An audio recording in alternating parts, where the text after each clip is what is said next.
intergenerational program for kids. And we both know, all of us know, in fact, that so many youngsters don't have a male figure or father figure in their life. And so Jim became a grandfather, and then I became a grandfather. So we started these programs, and they've taken on a national platform. And so we want to bring grandpa programs all over the country. Retired men, retired baseball players, Mookie and Willie. We want to make sure that all of these retired baseball, basketball, football players do something with their lives after their professional career is over. Isn't that right, Jim? Absolutely. We'll make you honorary recruiters All right. in the baseball world, you know. Sounds good to me. Sounds good to me. I got three. How many baseball grandpas do you think are out there? Oh, well. More than one? Yeah, a lot of them out there. There's quite a few. Yeah, I have three beautiful granddaughters myself, so I'm one of them. That's for sure. Okay. Wait, you only got three, Willie? Hey, you better hurry up. Yeah, but Mookie, I need a shortstop. I got three beautiful girls. I need a shortstop. Come on, give me a knucklehead. One knucklehead. Come on. Yeah. Well, Willie, we're going to ask you about, the double play. Yeah. Second to short to first. We definitely want to hear about that. And Mookie, we may take you back to the Wally Bruckner moment. All righty. But actually, Buffalo one of the baseball. questions you might think about, because you both were absolutely terrific ball players, did you ever have a mentor in your life that really helped you with your life or baseball?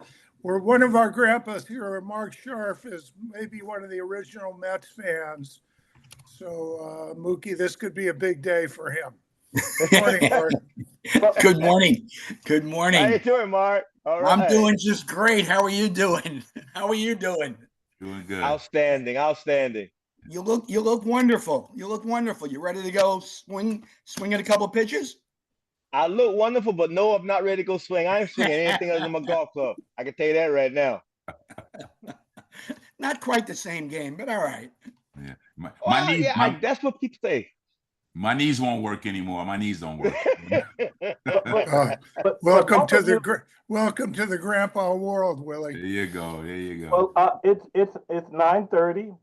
We're going to get started, and others will be joining. We probably have a late arriving crowd, and one is that we thank both Mookie and Willie for being a part of this conversation. We want to thank Cameron Bell with the Major League Baseball Players Association for reaching out and for engaging both Mookie and Willie and helping us just have a conversation about their life in baseball. Before we get started, Mookie and Willie, we have our Mayor Tom Roach here. After he welcomes and greet you, Dr. Jim Eisenberg is going to take this and run with it. And I just want to say both Mookie and Willie are grandpas, and they are going to be honored as honorary members of Grandpas United.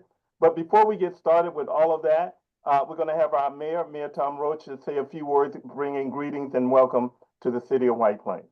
Mayor Roach. Mayor, can you hear us, Mayor? You're muted. Oh. Well, Oh. yes. He's waited. So we see Mookie and Willie. You're not the only people having problems with this, right? So You just have to unmute. Just unmute.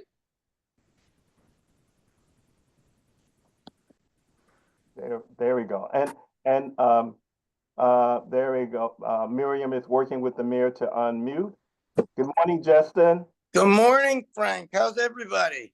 Hey, right. Justin. Good morning. Hey, Everybody's good. Thank you. So great to see everyone. Good to be here. Good to be here.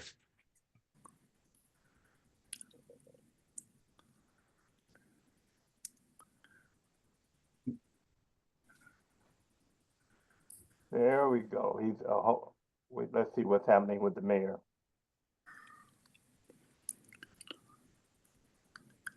So why don't we do this? While the mayor is figuring, I see a Yankee fan there. This is, White Plains is it seems to be largely Mets and Yankees. It seems like they're more Mets fans, but we're gonna work on that. Wait a minute, White Plains? No, White Plains is Yankee country. Totally. That's not what I thought. All right, Totally. I thought it was Met country. What? I was I guess I don't know. I was the biggest Willie Randolph fan ever. that right? See? Justin, is that right there? Me too. All right, Mayor, we're going to have the mayor to bring greetings and welcome both. I think I got here just in time because we got to give all the props to Mookie. But anyway, no, I want to welcome everybody. I've got a problem with the computer system here. We don't have audio. We don't have audio today. You're good. And I think But- she just fixed it. Yeah, that's Yours. why we're getting feedback. So I had to. So anyway, it's great to be here. I'm excited about this. Both Willie Randolph and Mookie Wilson, of course, have ties to the Mets, but Mookie was. I'm a lifelong Met fan, and Frank brought Ron Swoboda here one year, which he was my favorite player when I was a little boy. But Mookie was definitely my favorite player as a young adult, and I can remember where I was the moment that the magical hit took place in 1986, and couldn't have been for Met fans, of course. No one more beloved than Mookie, and to watch him to turn that around was unbelievable. So I'm honored to be here. It's good to see all the grandpas, and I'm looking forward to hearing some great stories from both of these gentlemen. Thank you, Mayor Roach, and we have city commissioners Judy Mezzi and Wayne Bass, and coming council members Justin Brash here, and others who will be joining, and members of our grandpa community. But anyway, Jim, you want to get started with both Willie and Mookie? Okay, well, good morning, everyone, and we appreciate everyone being here. Glad to see people are wearing their hats. It's me. Jim, yeah, back up. Maybe I gotta come back around. I'll be right back. Between the mayor and Jim, technology, it must be a little hook. I'm so sorry. I'm not Out there. I think I'm having the same thing. Work out for him because he's actually speaking to me then. But I will call you back and we'll set up anything. Well, in the meantime, if everybody other than the speakers would please mute themselves, because we're definitely getting a lot of feedback. Right. So should I mute it? If you're not talking, please mute. Yeah, if you're not talking. Willie. Except for our esteemed Okay, speakers. I'm back. All right, Jim. We okay? Yeah. Take it away. Okay, well, Mookie and Willie, we've got some questions which we put together. I'll start with, each of you. I want to say, I used to take my brother was the publisher of New York Newsday. We knew both Bobby Valentine and George Steinbrenner. Gabe Paul was a favorite guy for me and the Yankees when we visited him. But I'm an old guy, so that's back in the day. So we welcome you, and maybe we could start with Mookie. We've got about an hour. I know we've got grandpas who have questions, so we want to give them a little time to ask questions toward the end. But maybe we could start with both of you, and Mookie, maybe one, you could tell us a little bit about your background prior to being a great baseball star. All right. That introduction was good, except the last day, the great baseball. So I don't know. That's debatable, but I'll live with it. I'm pretty normal and nothing great. I grew up on a farm. Family of 12. I had 6 brothers, 5 sisters, and unlike kids today, I grew up baseball. My father was an avid baseball nut, and that's putting it lightly. He actually loved the game of baseball. And he taught us all how to play the game. He was always part of my baseball life, going from high school to college. He wasn't involved much when I turned pro, but he was able to come and watch me play once I got to New York. But he was always that person there. So I understand how important it is to have a male figure, in your lives. He was not very technical when it came to baseball, but he understood the mental part of the game, which had helped me tremendously. And I always had him to talk to whenever things weren't going right. And in baseball, things don't go right a lot. And a lot of that in life, I've always been able to have someone to be able to talk with. Now, understand, my father only had a 7th grade education, but he was much wiser. than its education would indicate it. I've had just a tremendous childhood growing up, and my adult life was just an extension of my childhood. And Okay. I always had my father involved, so it's been a great Okay. a great ride for me. Great ride. Sounds like a great man. Let me ask Willie a little bit about your background. Well, I actually was born in a little town called Holly Hill, South Carolina. Mookie, you're a South Carolina boy, right? I know exactly where it is, man. Yes, yes. Well, but I moved to New York. My parents moved me to New York when I was 6 months old. So I'm a New Yorker. I identify more with a New Yorker. Even though I got a lot of country boy in me, I still I'm a New Yorker at heart. So yeah, but we moved to Brownsville, Brooklyn when I was 6 months old, and I ended up growing up, in the sandlots of New York City, playing a lot of baseball. Grew up in neighborhoods where we had mentors and we had fathers and people that would teach us how to play the game. My dad was not a ball player. He actually was a hard worker. I got a lot of my inspiration from my dad's hard work. He was a construction worker, worked the jackhammer every day, came home working hard. So the example he set for me was not so much teaching me how to turn a double play, but was to show me a certain work ethic and a discipline. So I grew up in the sandlots of Brooklyn, playing baseball with all my friends, and again, dreaming of one day being a Met, and in my case, being a Yankee. So I had the best of both worlds. A very blessed childhood, tough neighborhood, but again, a lot of good father figures, a lot of mentors. My uncles, my coaches taught me how to grow up and stay on the straight and narrow. Okay, thank you. Let me ask Mookie, how did you feel when you became a Major League Baseball player? How did you feel about that? I I can't really explain it because becoming a major league player, becoming a professional player was never a dream of mine. I played baseball because it was just our escape from working on a farm every day, hard every day, and I played it for the enjoyment of it. I never dreamed of pro ball until my second year in college. It's when I really thought about pro baseball. Where'd you But go to once college? I went 2 years to Spartanburg Junior College, and then I spent my last year at the University of South Carolina. Okay. And that was a great experience right there. And I think then and only then I began to understand the potential that was there to play, professional baseball. And after 3 years in the minor leagues and finally getting to the big leagues, I was more excited about the people across the field, the Ron Says, the Dusty Bakers, the Reggie Smiths. I was so excited about them. I forgot about what I was supposed to be doing. So it's just an exciting time and an exciting place to be, because I think that, once you think about it and dream about being there and actually getting there, no words can explain how you go to the field. You don't worry about the outcome. You're happy you're there. You worry about the outcome next week. So it's just one of Okay, those great great. feelings. Yeah. And Willie, how was it for you how'd you feel when you became a major leaguer? Oh, it was just a total dream come true. Again, my perspective is totally different because I grew up in more or less the shadows of Shea Stadium and Yankee Stadium in a way that I was always there. So to be able to finally get through high school, graduate, and get drafted by at that time the Pittsburgh Pirates, it was just like, again, the ultimate dream come true. Every kid dreams of being a Major League Baseball player and playing and growing up and emulating all the great players like Frank Robinson and my first inspiration, even though I didn't ever seen him play, was the great Jackie Robinson. I didn't grow up too far from Ebbets Field. My uncles and aunts would tell me stories about Jackie, but obviously I was too young to experience that.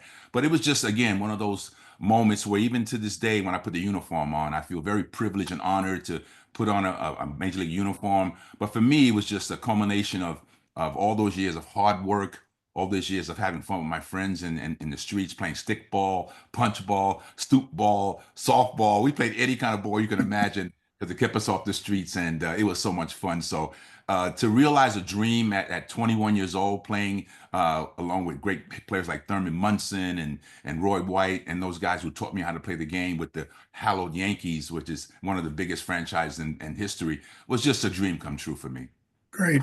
Well, let me ask you, one of the things the grandpas are doing is a lot of mentoring with young people, especially young men, young boys. So we're mentoring kids in elementary school and kids in high school. And think about back to your experience becoming a major leaguer, not just as a kid, but even when you were playing. Was there anyone you could think of who was a mentor, who really helped you and advised you in a way, whether it was how to hit a curveball or how to slide into second base? Let me start, Willie. I'll ask you to begin with. Was there Yeah. anyone in your life who was a mentor?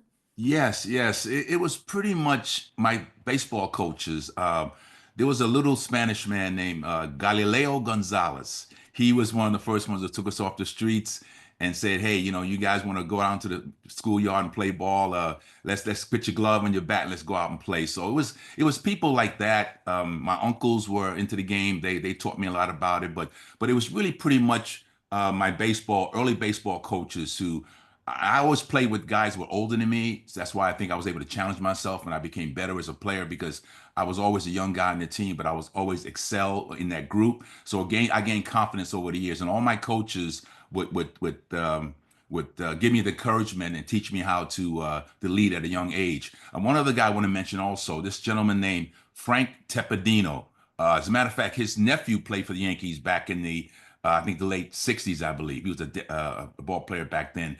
And Frank was our groundskeeper. I lived in the projects. And we used to play on the grass all the time and trying to make up a game. And we tore the grass up. So when you were on the grass, they would fine you, your parents. So I would get like $10 fines from my parents. And I'll get my butt beat for doing that. My dad would get on me. So one day, the Mr. Tepedino said, "Listen, I don't want to take you guys' money. If you guys want to play baseball, come down to Prospect Park and we'll play baseball together." So that was my first introduction to scouts and bird dogs, people that would see us and see that we had an opportunity to play the game. So Mr. Tepedino, who's gone now, and Mr. Gonzalez, who was my first real mentor, were guys that took us off the streets and taught us how to play the great game of baseball. Let me ask you a quick follow-up. Now you're in the major leagues, Mm-hmm. or you're even a manager.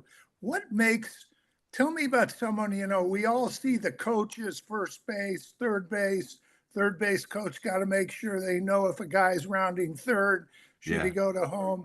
Who's actually a coach that you think of? I don't want to offend any other ones, but who's a coach you think of who really had it together as a coach? Maybe a pitching coach or someone who you thought was really good. Well, quickly, maybe give us a line. I was fortunate, real quick. I was fortunate to play with, to come in with some Yankee greats. The guys like Elston Howard. Elston Howard was my first base coach. Yogi Berra was on the bench and everything. So here I am in the Billy Martin. Here I am in the big leagues. And again, I'm going back to emulating and really appreciating these great Yankee greats. And these guys were actually coaching me. So for Elston Howard to take me under his wing at a young age was invaluable. I mean, this guy played in the Negro Leagues. He was an all-star. He was a great Yankee catcher. And to be able to step into a Yankee clubhouse and have real leaders like Yogi and Elston just kickstarted my career. And I can never be more grateful than those guys who became friends and mentors and father figures to me. So that's how I got my shot. All right, Willie, we'll come back to you. It ain't over till it's over. There you go. Yeah. Mookie, how about we move over to you? A mentor in your life, maybe going up to the major league, or a mentor when you were in the major league. And I know you were also a coach, so maybe a comment on coaches. So please, Mookie. As a mentor, unlike Willie, I didn't grow up in a baseball environment in terms of being able to watch baseball, professional baseball. Rural South Carolina, the nearest team was Atlanta Braves. Nobody watched Atlanta Braves. Okay, let's put that right. But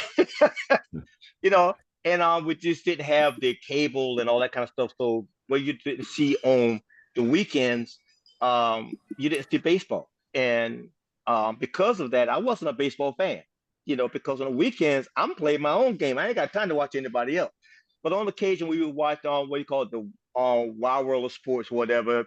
Major Baseball, Joe Garagiola and those guys. You watch them, but on the teams that were ever on was the Dodgers and the Yankees. That's all you ever saw on the weekend. But that was boring. But anyway, but I spent so much time with my dad. I remember, and I'm like you. I played with people older than me, We played sandlot baseball, and all my brothers and we all played on the same team. You know, all seven of us. You know, my dad was the coach, and we played every Saturday and Sunday. That was it. Because during the week we worked, so Saturday, Sunday we played baseball, and there was never anything technical about it. It was all about guys getting together having fun. You know, you go out and you have fun, and at the end of the day, you pay at the hat and get $2 from everybody that to buy the baseballs for the next week, you know, and stuff like that. And so baseball was always fun for me. It was never a job, and even when I went to college, it was always fun. But I always went back to information that my dad would taught us about. It was the greatest advice that he ever gave me, and I took it to the very last day, even to the day whenever what I'm doing. He said, "Whatever you do, you're playing the game. Just play the best you can." He said, "Because the best is all you got, you Yeah. know. And sometimes your best is not going to be good enough, not to win." He said, "But that's the best you have, and you can have comfort in that." And to this day, I believe that, and I try to give that same information to kids that I mentor and I taught with, and even coaching when I was coaching in the major leagues and in minor league ball, is give it the best you got every day, and the results will take care of itself. Don't If you start worried about the result before you're worried about the process, you know, and the purpose, then you've already lost, you know. And but once I got to the big leagues, and the first time when I really start having people that I really gravitated toward is when I decided to be a coach in pro ball. That's when I started talking to people like Joe Torre, Bobby Valentine, Dusty Baker. What do you guys do when you're coaching? What do you look for? And that's when I started getting advice. You know, I'm not saying that I didn't need advice when I played, because if I had some, I probably would have been a better player. But as a coach, I wanted to make sure that I was teaching the right thing. And to this day, I still believe in teaching the game. Because if you teach the game the right way, their individual skill set will take care of itself. But they have to have the right attitude and the right purpose. Why are you playing this game? If you're only playing this game for a contract, you're probably not going to be very good at it, you know. But if you play a game or do anything with purpose, purpose is what drives us. Purpose is what directs you and what you can do, not only on ball field, but whatever you do in life. If you have purpose, purpose is a driving force of whatever you do. And that's what I teach. And that's what I've learned through playing and coaching, you know, in the major leagues. And of all the people, um, the person that was the beginning of all this in the end was my father. He was the beginning and the end as far as my attitude towards the game and what I've learned, you know, through the game of baseball. All right. Well, let's Mookie, let's take you now. Now you've become a Met, a New York Mets. How'd you feel becoming a New York Met, and how did you feel playing ball in New York? A guy from South Carolina, all of a sudden you're at Shea Stadium and you're in New York City or the New York area. How'd you feel about it when you became a Met? I mean, how did that actually happen? Well, first of all, when I was in college, I never dreamed of playing pro ball. That wasn't a dream of mine. I'd never thought about it. I didn't choose baseball. Baseball chose me. And I think that's the easy way to put it. Um, when the Mets drafted me, I didn't know who the Mets were. I'll be honest with you. I had no idea where Flushing was. I knew no history about, because like I said, I wasn't a baseball fan. So I only knew about the Dodgers because they was always on television, you know, on the weekends. I was actually drafted by the Dodgers before the Mets drafted me. And I didn't sign with the Dodgers because number one, I had no idea what pro ball was. And my father didn't want me to sign. My father was all about going to school.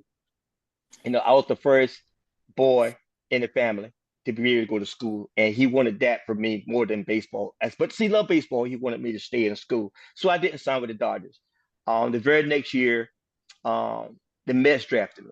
I have a little more information now about pro ball, and still, again, I think that's the only time I ever did anything against my father's wishes. He did not want me to sign, but I signed because I said, "Look, you're getting drafted in the second slot. That's a little hard to turn down, you know." So I took advantage of it, and I signed then, not knowing what I was getting into, because I didn't realize that minor league baseball was tough. Really would know. Minor league baseball back then. Look, I thought I made the biggest mistake of my life, man. I left college to go to minor league baseball ballpark, long bus rides, no lights, no hot water in the shower. If you had a shower, oh man, I thought I made the biggest mistake of my life, but I stuck it out, and the reward was at the end. But I loved the game so much. And it was that would help me. And I think it goes back to when I was in high school and my first time going to high school, I walked in the gym and I saw these big kids. I was gonna try for the team, and I went back home because didn't think I belonged. And my father chastised me and made me go back the next day. And that's how I got back into baseball at high school. And that story popped up when I got in the pro ball and I saw how bad the bus rides was and how bad the ballparks was. And I said, well, you can't quit now, man. You got to stick it out, you know. And I did. And played in major So what leagues was it was like one playing thing. in New York when you got to New Playing in York? New York, that's why I get to play in New York was one of the scariest things I've ever I've ever done in my life. I, I don't know if you're from South Carolina, the one thing that don't mix is New Yorkers and South Carolinians. Okay, South Carolinians thought New Yorkers were arrogant, you know, selfish, and all that kind of stuff. So this is the attitude that I brought to New York when I said, look, I'm going to New York. These people, you know, they're not friendly. I don't want to, you know. And I was scared to find out only that nothing could be farther from the truth. I found out that New York was some of the most caring people in the world. I'm serious. That's a very serious statement. And when the New Yorkers embraced me, I don't know why, but they just embraced me as a player. And I think, and Willie can witness to this, when fans look beyond your numbers and they give you the respect that the New York fans are giving me, you gotta love it. I felt very welcome from the very first day that I walked in New York, and it made me feel at ease. A small town boy playing in a big city like New York, it was one of the greatest experience of my life just to experience that I was wrong all the years about New York. And there's no greater place to play it. I played in quite a few different cities, but New York was the second to none. Great. Thank you, Mookie. Well, Willie, what was it like to become a Yankee and play ball in New York City for you? Well, most people know this, but I actually grew up a Met fan. I grew up a National League fan first. My family were all involved with the Dodgers, and I remember my uncle was a big Roberto Clemente fan. So when people say, "Well, what do you mean you're a Met fan? You're a Yankee?" Yes, but as a child, I grew up rooting for National League teams, identified more with the National League players, and I just love Roberto Clemente and all these great players. So for me, it was it was easy for me to have the best of both worlds. The only time I went to Yankee Stadium was when we had free tickets for remember the Con Ed kids back in the day, the Con Ed kids. Yeah. You used to get free tickets to come to Yankee Stadium, and for Con Edison at the time was sponsored, and we would sit out there in left field and razz Roy White all the time. We used to get on him, throw popcorn at him and stuff. The Yankees weren't too good back then, But yeah, just growing up in New York, I grew up a Met fan. It was a blessing to eventually come full circle. And my last year in baseball was with the Mets in 1992. So it was, again, a dream come true, coming full circle, being a Met fan as a kid, and also coming back to play for them. And then ultimately managing them. I mean, that to me was the ultimate thing, to be able to have the opportunity to manage the town that you actually grew up in. And then, talking about the Yankees and being captain and all that stuff. Again, I get goosebumps talking about it, because again, I want to always relate to the kids that you can be wherever you want to be, you can grow. Hard work is important, education, obviously, but I'm a living example of that. So when I'm around the kids and when I do mentor kids, I want them to feel me, touch me, and listen to what I'm saying, because a lot of kids don't feel like this could happen to them. They have this attitude where they're not around a lot of positivity. But I love the fact that I can make an impression on kids, and they can see me and feel me and talk to me and understand that what I'm experiencing is something that they, through hard work and education, can experience also. Did you ever feel any pressure as a Yankee or as the Mets Manager It's funny. working in New York City? That's a great question because I had the luxury of growing up in New York. So unlike Mookie, I knew the media. I knew how passionate the fans were. So I knew there was a little bit of pressure, but I never really felt like it was pressure. It was more for me like it was like that anxiousness you get before the game, like butterflies. But once the butterflies were able to kind of fly away, I was just having fun. I was doing something that I've been doing all my life, looking around the stadium and going, I can't believe I'm in Yankee Stadium. I cannot believe I'm in Shea Stadium playing baseball. So I never really got nervous. I was very confident in my ability. So once I got rid of the butterflies and that initial anxiety of not wanting to fail, then everything came together for me and I was just having a blast. Well, one of the things you're famous is playing second base. I mean, what's your experience playing that position, and what do you see as like were the biggest challenges of playing Yes. at that position? Yes. Well, actually, I started as a shortstop. I came up. Okay. I signed. I signed out of high school as a shortstop. But then, when I signed my first major league contract with the Pirates, they moved me to second base. They had a gluttony of great shortstops, and so I moved over to second base. Never really played second base, but my skill set with my quick hands, quick feet, I had a good strong arm. Was conducive to me being a good second baseman. I love playing the middle infield. And Mookie will know this: catcher, center field, Yeah, shortstop, second base. That is the yeah, foundation of your team. That's where your leadership comes from. So I yeah, love playing the middle infield because I felt like I was the captain of the team. You see everything in front of you. And you just, back then, remember Mookie, back in the day, we used to talk a lot in the infield. You yeah, kids today, they don't talk as much, but we would talk to each other. Come on, let's go. Give yeah, encouragement. We were always chatterboxing all the time on the bench, on the yeah, field. I kind of missed that in the game today, but I just remember being a part of that group of leadership in the middle of the diamond. So I just love that I was able to play those positions, even though as children you should play different positions. I yeah, think it's important not just to be one player, play outfield, pitch, catch, be versatile because coaches today, they like versatility. And if you can play different positions, it helps you to play the game because all you want to do is play. And I didn't never like when guys would get stuck on the bench because they couldn't play certain positions. So all the kids out there, play different positions, have fun being well-rounded. Thank you. All right. Well, Mookie, how about for you playing the outfield, and what was your biggest challenge in that position? uh, playing outfield was always a lot of fun. When I came up to college and high school and college, I pitched more than I did play the outfield. Um, but playing outfield gave you an opportunity to play every day. And my skill set was very conducive to being an outfielder. And I've always played center field, which is just so much fun. And I always challenged myself um, that no ball will ever hit the ground as long as I'm playing out there. No ball is going to hit the ground. And I did that even in batting practice. Just you know, being trying to be the best. Now I knew I wasn't gonna be able to catch every ball, but it was a way of training myself to how to read balls and get good jumps and stuff. Um, but my first year in the big leagues, I was actually the starting right fielder for the Mets. And people don't remember that. I was the starting right fielder because we had another guy in center field, Lee Mazzelli, who was a local guy and who had been an all-star and did pretty well. So I was able to go to right field because, believe it or not, I actually had a really pretty good arm. But over the years that kind of dwindles. Playing that many ball games, and right field is fairly. It's much easier to play. You don't have much ground to cover and stuff like that. But um, like Willie, I grew up, I played every position in the field. I have caught, I played second, I played short. And like I said, I was mainly a pitcher. I think first base might be the only position I never played. Never really wanted to play first base because first baseman was always the slow guy they wanted to hide. So you put him at first base. So, but I played them all. And I do encourage kids.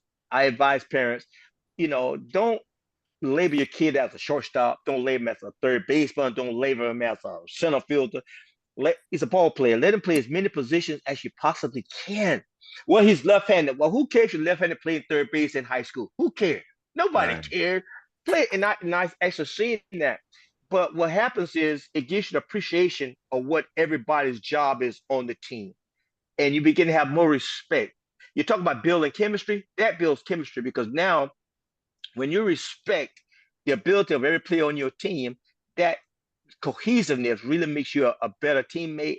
It makes the team stronger. And the only way you can do that is understanding what his job is. And, because you're going to fail a lot in the game. So you need that support when you do, and need that support, and people understand. Your coaches know. It's the players that have to understand every position and understand when you need to be that little lift me up and pick me up. So, Let me that's ask what you, I've learned. Mookie. Let me Yeah. ask you, what's a memorable moment you had as a major leaguer? A moment that really is like a major aha, or keeps you up at night, or gets you to smile every holiday when you think about it. I tell you, I've had so many moments that have made me almost cry in baseball. But I tell you, I've had a lot Okay, of. one that I've had makes you so many. cry. That's good too. I've had. I tell you that the moment that hurts me more than anything right now is when we lost to the Dodgers in '88 in the playoffs, and we had the better team. They hadn't beaten us all year, but they beat us the one game that it counted. And the guy who Socha hit a home run was Doc Good. It hurt me more that game. I've had many losses before, but that game hurt and sticks me right now more than any game. I think that game was the beginning of the decline of our vulnerability, because I think before that, we thought we were invincible, but as we saw, we weren't. But as far as games, things that have happened to me that I think about, I came up in 80, and in 81, I'm thinking it's 81, we were playing the St. Louis Cardinals, and we were playing in Shea Stadium on a Sunday afternoon. I'm playing center field. Score is tied, and Tito Landrum hits a fly ball to center field, and I'm running back like I normally do. And I go grab my old flip glasses. Well, they got radio bands now. We had the old flip glasses. I reached up to flip the glass down, and the glasses turned like this on my head, on my eyes, sideways. So I missed the ball, made the error, and Tito Landrum got an inside the park home run. So we go into the bottom of the inning, and we're down a run. Frank Tavares was in front of me. Your shortstop, Pittsburgh shortstop. He was with the Mets. Yep. So somehow it was 2 outs, and he gets on base. I don't know how. I forget how he get on base. Maybe he bunted, because he loved to do that. He bunted. So now I get the hit, and the pitcher's Bruce Sutter, and he gets 2 strikes on me. And I just made the error to give them the go-ahead run, but 2 strikes, bottom of the inning, I hit a 2-run homer off of Bruce Sutter in the bullpen. That was the first time and the only time I've had a walk-off home run, and it was also one of the greatest relief pitchers in the game. At the time, I didn't think so, but he was one of the greatest relief pitchers in the game. And I remember going back and saying to myself, now you belong, because I didn't fold under pressure. And that, I tell that story all the time, because people think I'm going to save the World Series in '86, the ground ball. No, that was a team thing, but that was on me, Okay. And that moment sticks to me all the time. Okay, great. Well, we're going to get to that moment at the World Series in a bit, but let me ask you, Willie, what was a moment you remember for you most memorable as a major league wherever you played? What was a moment? Wow, I've had so many highlights in my career, too many to mention. But let me just start out as a rookie. Okay, my first year is when the Yankees finally got back to the playoffs, when Chris Chambliss hit that big home run against the Kansas City Royals. That was total pandemonium. I mean, we had not been back to the playoffs in forever. In 1976, my rookie year, we were playing the Royals. He hits a home run, and everything went crazy. It changed the whole complexion of my career and the second dynasty of New York in New York. So that was one of them. The other one was Reggie Jackson, 3 home runs in the World Series. Again, I am a kid who grew up emulating and imitating these great players like Reggie Jackson, and I'm on the same bench with him, and he's putting on an unbelievable show of just jump on my back. I'm going to take you to the promised land. 3 home runs on 3 consecutive pitches in the World Series. Okay, so that was again another one of those moments where you feel like you're in some kind of fantasy land. On a personal note, that same year, 1977, again, I just turned 22 years old, and here I am at the All-Star game in Yankee Stadium. First time I've been in Yankee Stadium in a long time, and Billy Martin's the manager. And I remember before the game being honored to be there with all these great players. I mean, Hank Aaron was still there. I mean, Frank Robinson, Harmon Killebrew. I'm playing with the best players in the game. And Billy Martin walked over to me and goes, you got 9 tonight. Because usually in those games, Mookie, as you know, you might play 3 or 4 innings and then they get somebody in. But I was on the center stage in New York, in my hometown, my family and friends sitting there watching this 22 skinny kid playing in an all-star game with all these great players. I played all 9 innings. I got a couple hits, had a great game. But from a personal note, that was probably one of the biggest thrills of my life. Yeah. Here I am dreaming that I'm in the ballpark and I'm there with all these great players. And to me, that was special, very special. That's Okay, awesome. that's great. I know we got about 20 more minutes, but I've got some other questions, but I know we've got, Judy Meza is writing, who's works with the city. She said every game you've talked about, she was there. And let me open up, if you don't mind. We'll ask any of our grandpa guests. I'll see if I can see you if you raise your hand. We'll take a few questions from other people. So Judy, you have a question? I have no questions. I am just in heaven right now. So thank you so much. Okay. All right. Let's see. Well, Mayor Roach, do you have a question? You're muted. The mayor's muted.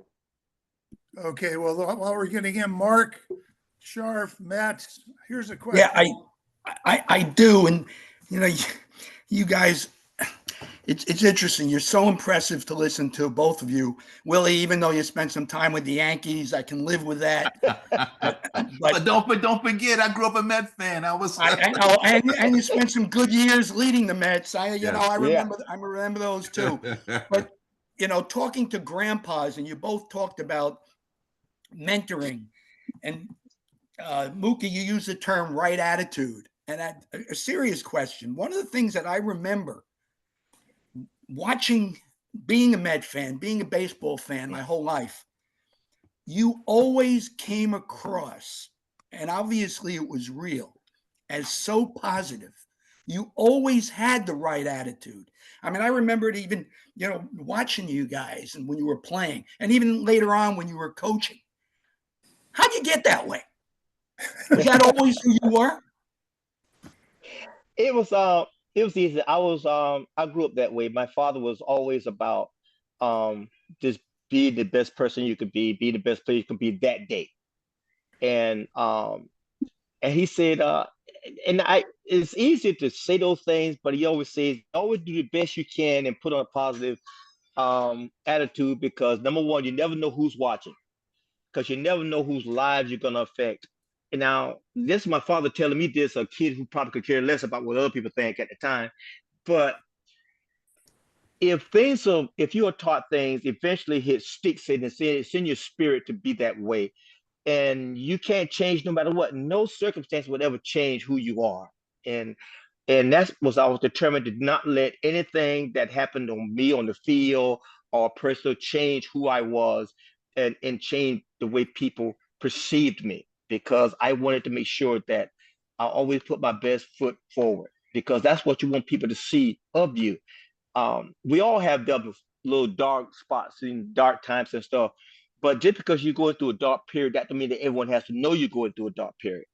And the old saying is that misery loves company. Well, sometimes I didn't feel like playing. I'll be honest with you. Sometimes the body was aching, but I didn't want anybody to know that I was aching at the time. And let's face it, Willie, we were entertainers. Plain and simple. Yeah. We were entertainers. And people came to see you play. They wanted to be entertained. I wanted to make sure that they got what they came for. And every day I wanted to make sure that I ran every ball out. I slid when I was supposed to slide. And I did everything that I was supposed to do to make sure that those people were not disappointed, when they left Shea Stadium or Wrigley Field or, Riverfront, Three Rivers, wherever I was at the time. And that's why you probably see me smiling all the time, because guess what? I was living a dream, man. I was having the best time of my life, man. All right. Mayor, are you okay? You have a question? I couldn't get the audio on that. But more of a modern question about all the rule changes that we see. Yeah. I just wanted to get a sense from you. I think the pitch clock is a good thing that speeds the game up, but I can't stand the guy getting on second base. Mariano Rivera would never have. I'm a Met fan, I got to say, but Mariano Rivera was a master at this. He wouldn't have anybody on. Why should he have to have someone on second base? And then and also the golden at bat, which is a new one they're talking about now, which I was totally against. Don't bring it up. We got Nah. Well, Willie, you We're want not to doing comment that. on that, Willie? Yes. Don't get me started. You want to get me started right here with the rule changes and stuff? One of us can be, we can be aggravating too. We can That's be okay. grumpy. I'm It's good debate. It's good debate. It's very good. Yeah.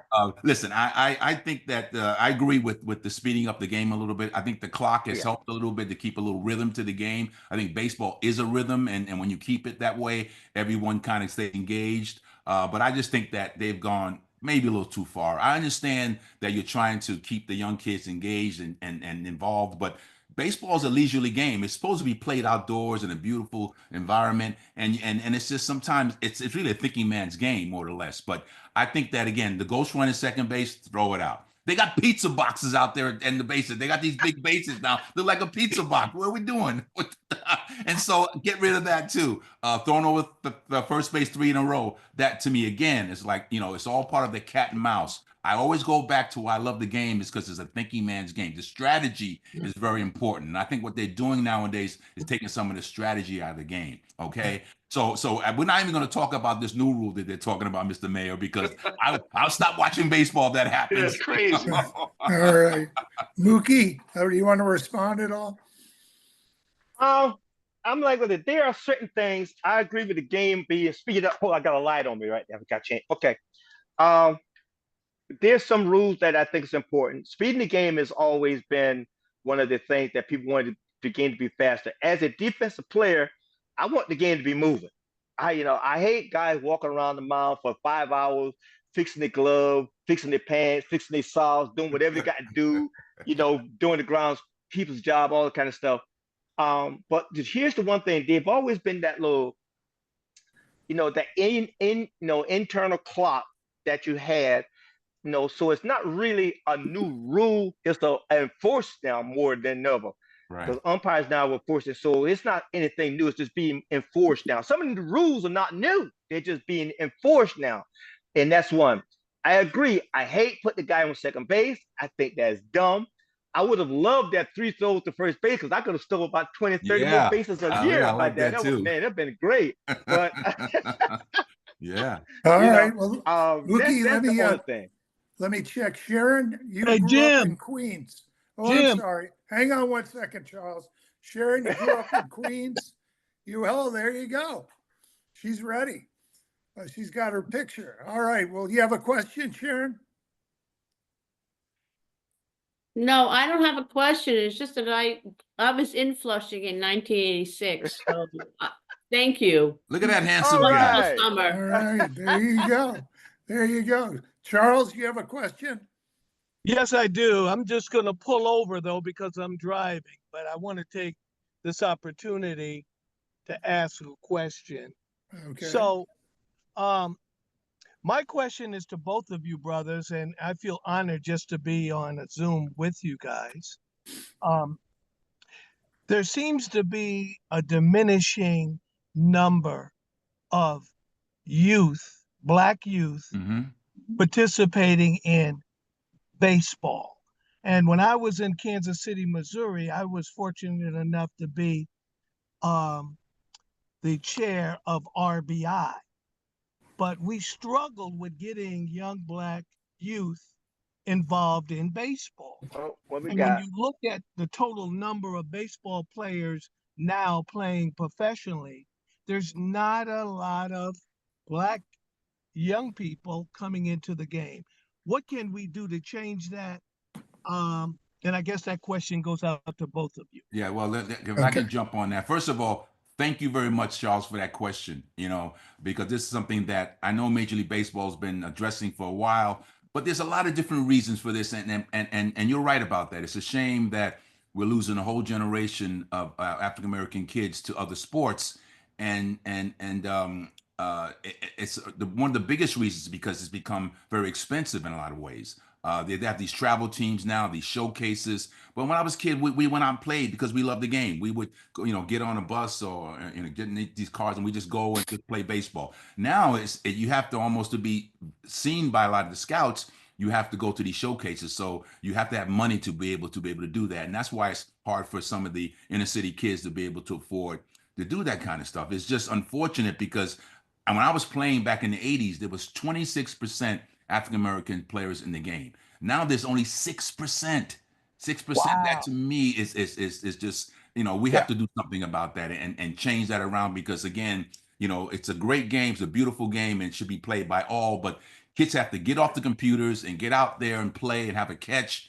Have, again, coaches and mentors, the teachers get the fundamentals of the game. That's really where it starts. A love for the game and teaching the fundamentals, because baseball is a great game, but you have to expose kids to it. You have to make it affordable for these children to go out there and play the great game of baseball. So that's one of the biggest reasons. There's a lot of things that I can get into. I don't have enough time. We can do that another time. But I think one of the main things is that they're not marketing the right way in the inner city, and it's become very expensive to be a part of club teams where you just go out and just play the game and not to worry about having enough money to travel to North Carolina or to Florida to play these showcases, where it's the only way you're really going to get signed or get looked at by these scouts is by going to these other areas. Great. Thanks for those insights. That's helpful.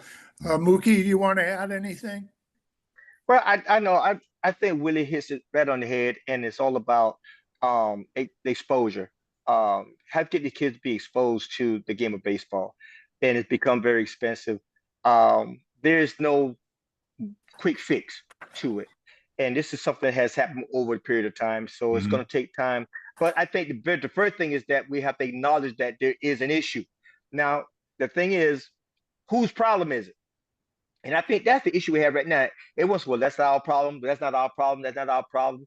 I think it goes down to everybody. I think it's Major Baseball. I think it becomes a municipal thing. I think it becomes a state, federal thing, that we have to make resources and facilities available for these kids to play. Really, when we grew up, the local hardware store sponsored team, you pay $15, you get a t-shirt and everybody play it. Those things go. My hometown don't even have Little League anymore. Don't even have it, which is so sad. But so I think that we have to address all those issues. And when we start cutting budgets and stuff, the first thing that gets cut is recreation. And most of these municipalities. Because if I can add, Mookie, the facility is very important now. Baseball is a game, where you have to have a manicured field. Basketball, you have a slab of concrete and 2 hoops. Football, you get a patch of grass and you can play football all day. But baseball, if you don't maintain the facility so that players can put their nose down on the ground ball or they're not jumping around, then it's hard to play the game. So I think it's important for the cities and states to build ballparks. My foundation going back a few years ago was about revising baseball in the inner city, but it was about, furbishing and maintaining fields. So when the players go down there, they're not being taken over by drug addicts, or they're not being run by and in soccer takes over too. And soccer's a great game, don't get me wrong, but you can't tear the field up playing soccer, because now it affects the baseball diamond. Okay, so to be able to refurbish and to maintain baseball diamonds is very important. So players, the kids would love to go to a facility where they can play the game and run around and have fun. Okay, well, let me just see. Well, we got another question from my grandpa. I got a few questions. Yeah, Justin has his hand raised, Jim. Who does? Justin, please. Justin, yes. I just wanted to take a moment to just, before I said I was the biggest Willie Randolph fan ever. And I wanted to, I like you, Mook. And my buddy was the biggest Mook fan ever. All right, I'm okay. I'm okay. I can live with that. Grandpas don't offend anyone at a grandpa's. I know you. Yeah. And I say the same thing to Willie, because he was great with the Mets, a great manager and a great person. So, but we get to be, sports is where you get to be a child again, and you get to be irrational and yell at the TV and all that kind of stuff. And it's all part of the fun. That's good, Mayor. Justin, you have a question? I just wanted to make a point. I just wanted to say that I always admired that Willie Randolph was such a consistent person. He was always calm. He was always thinking. He was always there for the team. And I think he affected my whole life. I was always like, I want to be that guy. I want to be a team player, helping the team, working together. So I just want to say thank you. And I loved how you could get that double all the time. I don't know how you did it, but you did it all the time. I All could right. not do that. And I'm sure Mayor Roach knows that. Thank you. I appreciate All it. right, let me just Mookie, I guess everyone wants to know, how did you feel in that moment in '86 when Wally Bruckner, it went through his legs? What were you thinking? Well, let me first say this. You know how you dream at night about being the guy, you know, at home plate, and everything is on your back, and you just can't wait to get there because you know you're gonna come through. That's a lie. All right. Nobody wants to be in that situation. All right. You don't want your team to be in that situation. But since I'm in that situation, I had a lot of mixed emotions. Number one is that first of all, I didn't think I could get an opportunity to hit. And then secondly, now that I'm there, I have to stay focused on what my job is and don't change a thing. And I've always been known as a free swinger. I believe in if you throw it up there, I can hit it. I honestly believe that to a fault, actually. And if Bob Stanley had known I would have swung at anything he threw it, he would have bounced a couple, but he did. Evidently, he's just too professional for that. And I actually had a really good pitch to hit, and I fouled it off.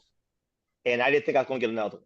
And when I got 2 strikes, and I'm saying to myself, okay, now what do you do? So I'm thinking I'm cheating, literally cheating. I'm trying to take away that little sinker he throws out there. I'm looking to hit that pitch I'm looking to hit. So actually, if you look at that ball that's inside, that ball wasn't that much inside. I don't know. That's another story, but they call the pass balls. Somebody say wild pitch. But I jumped because I was actually looking away. I was cheating out there, and the ball shot me when it came in because that's the last place in the world I thought that he would throw the ball. Anyway, I jumped and the ball went, got to the screen, and the tie run scored. Guess what? I'm playing with house money now, man. I can't lose. I went up there, we're down, all of a sudden we're winning. The score is tied. The worst that happened, we go another inning. That's the worst that happened to me now. So I'm just up there swinging now, and I'm just thinking, just put it in play. But when he threw the pitch, middle end, low, perfect pitch for a left-hand hitter. And I rolled over it, and I said some things I should have said. Willie, you know how it is when you miss that pitch. Okay. With that, we know you guys have figured that out, And I said it. And so now I got to run. So I'm running. And the ball is hit so slow, I'm actually running down the baseline, knowing I'm going to be out. And when the ball went between his legs, I said them same words again. I'm glad nobody can hear. And I was just surprised. And I'm running to second base. I don't know why. The game's over. I'm going to second base like some idiot. And I just can't believe that it all happened so fast. It seemed like it all took 3 weeks, and it all happened in a matter of 2 minutes. And it's just one of the most amazing feelings that you're ever going to have. Surprise would be the biggest one because I knew Buckner, knew him very well. And guys like that just don't miss players like that. It just don't happen. Not like I hit a scorcher down there. That ball must have bounced about 27 times. But anyway, it worked out. All right. Well, thanks. Willie, you have a World Series. Jim, let me just add, we just got a few minutes, and I do want to ask this question to both Mookie and Willie. This last year, we lost Willie Mays. Your reflections on Willie Mays. Oh, Willie, again, he was one of my first inspirations along with Jackie Robinson. I had the pleasure to meet him, obviously, later on in life. He was always very positive with me, always encouraging, always in my corner. It was so sad because, right before he passed, they were going to honor him in the Negro Leagues. And it's a shame they didn't get a chance to see, to get his flowers. And I had talked to him through Bill White, the great Bill White, over the years. And he was slowing down a little bit, but he was always very positive, always told me how proud he was of me. And that, to me, I'll take to my grave because Willie, to me, along with, Mickey Mantle, and all those great players were probably the best players in the game. So it was an honor and a privilege to have met him and called him a friend. Thank you. Mookie? Yeah. Well, first of all, Willie and I had a little personal connection. I don't know why, but when I signed with the Mets in '77, and I went to what they call the instructional league, and I'm in Florida in the instructional league, and I hear this squeaky voice, where's that Mookie guy? Where's that Mookie guy? Yeah, it's And Willie. I'm looking around, and it's Willie, and he was seeking me out. I don't know to this day, I don't know why. And from that moment, I was talking to him. And from that moment, whenever I go to San Francisco, he comes to the ballpark. And I get the time to talk with Willie. And I don't know what he saw in me. And I never got to see him play a lot. But we had that connection. We always, and only then I began to go back and see he may have been the best player of all times. Yeah. I'm talking total player. Yeah. I mean, there's some player may have done this better. That there's not one thing he couldn't do. Yeah. And I only wish that I could have an opportunity to actually see him play in his prime. That would have been such a joy because I got to know him as a person. And I never forget the last time in San Francisco when he came in the clubhouse and everybody looking at me like me and Willie was the best of buddies. And it's just that baseball missing a great person. I know his family's going to miss him, but great baseball is missing a great ambassador of the game, just going to great human beings. So let me just quickly go around the room. All the guests, if they want to give any feedback or say anything quickly. Jim, we just Mayor Roach? We just got 2 minutes, Jim. I know the mayor has a program and I got to go. So, and we committed to 10:30. So we just got. Okay, anyone else want to? I just want to say thank you so much on behalf of Grandpa's United. My hope is we can get together in 2025 as we move into the new baseball season and hear more. And really appreciate Mookie and Willie. I mean, just you sharing your experiences and being open and meeting with us this morning. And I want to thank all the guests, everyone who came today. I mean, all the questions, everyone will be going back home and pulling out their baseball cards or their grandkids' baseball cards and look for, some autographs. Frank? Yes, Jim, again, I ditto everything you said. I want to thank especially Cameron Bell. Cameron, raise your hand. Hey, Cam. Yeah, and we're forming a relationship with Cameron and the Major League Baseball Players Association. And also, Mayor, we are honoring both Mookie and Willie as honorary members of Grandpa's United. They're both right. They're going to receive caps and shirts in the mail. And there's another presentation coming from us soon. But we want to thank all of you. Thank Mookie and Willie for brightening our day, for making our holiday season bright. And we hope to have you back in this space again. So thank you very much. And Mayor, any last closing remarks? I just want to say thank you both. That was really wonderful. As a big baseball fan, I loved it. And Mookie, I think it's funny that you say it often, like, I don't know why they embraced me. I don't know why Willie Mays like me. You're the most likable guy on the planet. And thank you, Willie, because you summed up my feelings about it is game. It's when people, I had someone from England, I'm trying to explain the game. There's so many nuances going on. When it's like a calm, slow part of the game, it's actually, if you know the game, so tense. You count what you're going to do is. I don't really even like the designated hitter. I mean, I thought it was, we would never have had Bartolo Colon, one of the greatest moments in the history of the game. But I agree, it's a beautiful game, and you're two people that made it so much better. So thank you so much for taking your time with us today. Thank you. Okay, well, thanks to everyone. Have a good holiday, Mookie and Willie. Great to have you part of Grandpa's United now. Yes. So, thank you, guys. Stay in touch. It's an honor. Thanks for having us, and stay in touch, guys. Please stay in touch. Thank you, Willie. Yep. Thanks, Mookie.